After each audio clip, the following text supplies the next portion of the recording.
அனைவருக்கும் வணக்கம். இன்னைக்கு பார்த்தீங்கன்னா நம்ம விருதுநகர் மாவட்டத்தில் அருப்புக்கோட்டை அருகாமையில் இருக்கக்கூடிய ஒரு 500 அடி போர்வெல் ஆழத்திற்காக 3 ஹெச்பிக்கான சோலார் வாட்டர் பம்ப் சிஸ்டம் பண்ணி கொடுத்துருக்கோம். இந்த இடத்துல பார்த்தீங்கன்னா ஆல்ரெடி கஸ்டமர் ஸ்கோப்பில் பைப்பு கயிறு கேபிள் மட்டும் இருந்துச்சு. மோட்டார் 33 ஸ்டேஜுக்கான மோட்டார் கொடுத்துருக்கோம். 500 அடி மோட்டார் இறக்கி கொடுத்துருக்கோம்.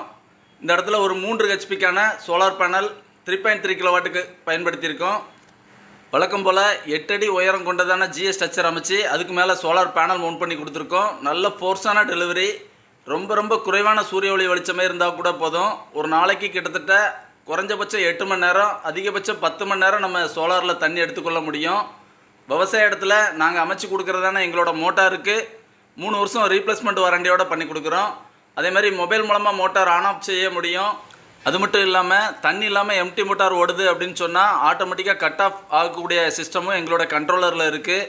நல்ல ஒரு நீடித்த உழைப்பும் அதிக உத்தரவாதம் கொண்டதுமான ஒரு சோலார் பம்பு செட் சிஸ்டம் உங்கள் விவசாய இடத்துலையும் அமைக்கணும்னு விருப்பப்பட்டீங்கன்னா ஸ்க்ரீனில் தெரிகிற நம்பருக்கு தமிழ்நாடு முழுக்க நீங்கள் எங்களை தொடர்பு கொள்ளலாம். இந்த சைட்டு பார்த்தீங்கன்னா விருதுநகர் மாவட்டத்தில் அருப்புக்கோட்டை அருகாமையில் இருக்கக்கூடிய கஞ்சநாயக்கம்பட்டி அப்படின்ற இடத்துல அமைச்சு கொடுத்துருக்கோம். இந்த இடத்துல கஸ்டமர் தரப்பில் சொல்லக்கூடியதான கருத்துக்களையும் கவனிக்கலாம் வாங்க. என்னோடய பேர் ராஜகோபால், கஞ்சநாயக்கம்பட்டி, விருதுநகர் மாவட்டம். சோலார் கரண்ட் இல்லாதனால அவசரத்துக்கு இப்போ சோலார் போட்டிருக்கேன் நான். எனக்கு தேவை 3 ஹெச்பி 500 அடி இறக்கியிருக்கோம். நாங்கள் போர்வெல் பைப்பு போர்வெல்னு 850 அடி பைப்பு 500 அடி இறக்கியிருக்கோம். இப்போதைக்கு தேவையான தண்ணி நல்லா வருது. கேடெக் சோலாருக்கு நான் ஃபோன் மூலியமாக யூடியூப்பில் பார்த்து அட்டன் பண்ணி 2 நாளில் ரெடி பண்ணி ஒரே நாளில் மாட்டி கொடுத்துட்டாங்க. தண்ணி ஓட ஆரம்பிச்சிட்டாங்க.